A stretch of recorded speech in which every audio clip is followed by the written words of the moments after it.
The company couldn't be here to talk about the use of the robot. You know them very well. Renault couldn't come either. Renault couldn't come. So why did they choose robotics? What framework do they use it in? And how did you get onto this farm? They've had this first generation for some time now. Well, sorry, he hurt his back, so he couldn't come in today. So we started almost 10 years ago with Peugeot. They've got 2 stations where they produce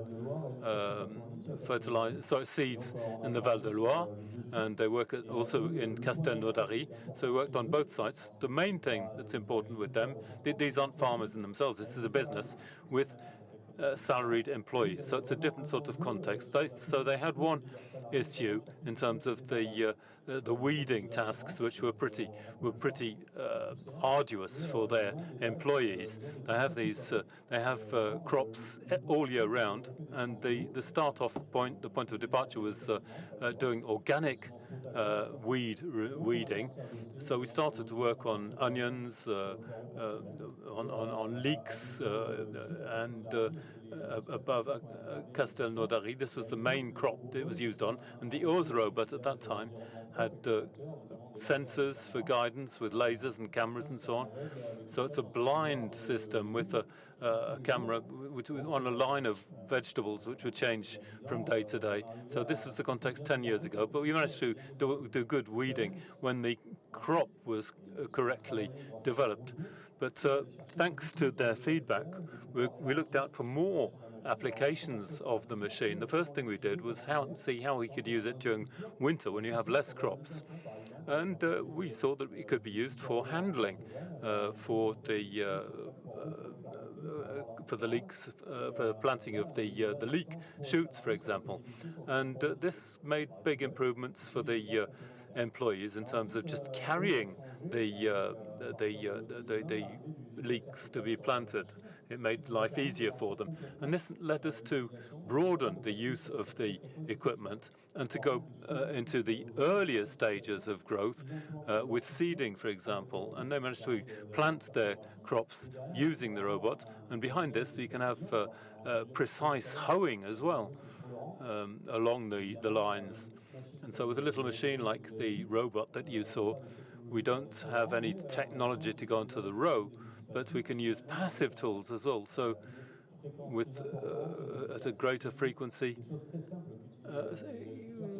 simple systems used by the farmers suited to the size of the machine, we managed to manage the space between the rows. Some robots were in Anjou, the Anjou region, where they had good crops all year round, with a rate of use which was practically every day. They were going to be using it for about 2 hours, which was adequate for their actual working surface area. So we had the employees who were in charge of the machine, and they worked on this. And what was interesting in their approach was that finally, after 15 years, they also managed to improve the ways they did their crops, using the characteristics of the robots and its constraints to use it in a multi-purpose fashion. So the machine is there to optimize things.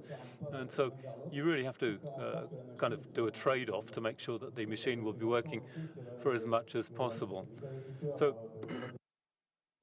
the farmers and the employees adapted to the robots and the new features with GPS and so on, and other crops came in as well.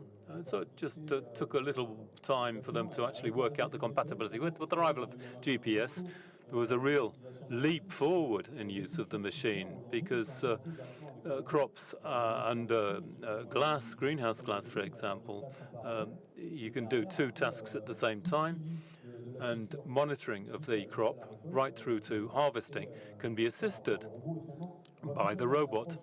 So you have a 2-person team there working together on this, and they were doing much more work than if they'd been working by themselves and getting home in the evening. Generally, they wouldn't have a back injury. These robots are used in greenhouses as well to a certain extent. with a GPS, an integrated GPS, is that a problem in greenhouses? That's a good question. GPS, if we did a demonstration here, in a structure like this, we can't have a GPS signal. In most conventional greenhouses, you haven't got a problem having a GPS signal.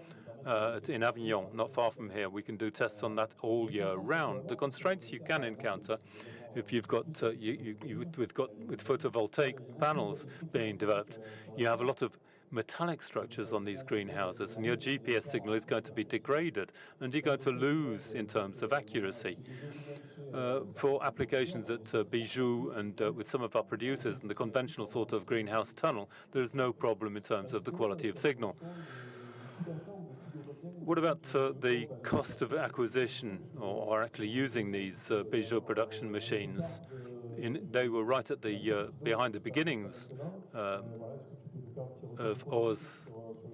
Can you tell us a bit about the economics of using it? Purchase price, we're talking about a new machine at about 30,000 euros, but it'll all depend on the tools that are going to be taken on board. We suggest some tools, but what people tend to like, the users like, is that they can adapt things, they adjust things, and they broaden the range of use of the machine.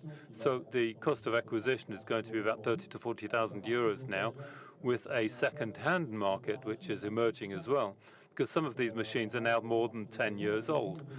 And the example of Bijou is interesting because they've got a machine here in Castelnaudary, and they've got two other farms as well, where each one of them looks after a machine. They bought new machines, and then they bought second-hand machines for the third farm. So in terms of profitability, it's difficult to calculate things. It'd be difficult for me to work out the technical costs involved in production of seeds, but the main thing is keeping jobs and reducing the arduousness of work for those employees as well. So that's a significant improvement.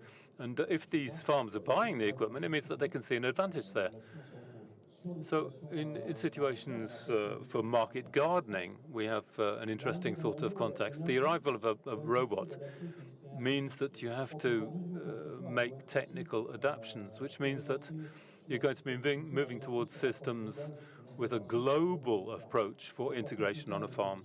This is especially true for the little Oz robot, which doesn't have standard systems. We realize that some have managed to adapt. They created their own robotized technical pathway, and they've improved their yield. And what counts is that at the end, they make gains.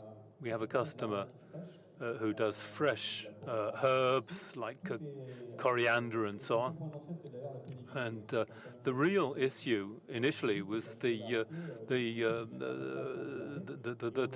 hard work involved to the employees. So they brought this in onto the farm, and now they're starting to, having tried it out for 5 years now, and they're starting to see financial advantages as well. They used to plant, but now they're actually sowing. And so they've made savings in terms of labor there too. They've reduced the density as well, but they do 3 cuts, 3 harvests a year. So they've made savings or rather greater profits of 2,000 euros with this adaptation. Do you have an idea of the number of hours that an Oz will be able to do at Bijou or elsewhere and so on? What if you look at a period of 1 year or a season? We have standard deviations. A market gardener will use it much more, almost 2 hours every day. A farming business will have employees and have a different approach. But when you look at these interventions, you're talking more about 12, especially with Bijou. You're looking at more like 100, 200 hours maximum. And there are some farms where they have between 1 and 10 hectares. This means that you've got so many hectares to be weeded over the year. Well, great. Thank you very much. Thank you for this interesting contribution. They're present too, so if you want to go along and see them, thank you.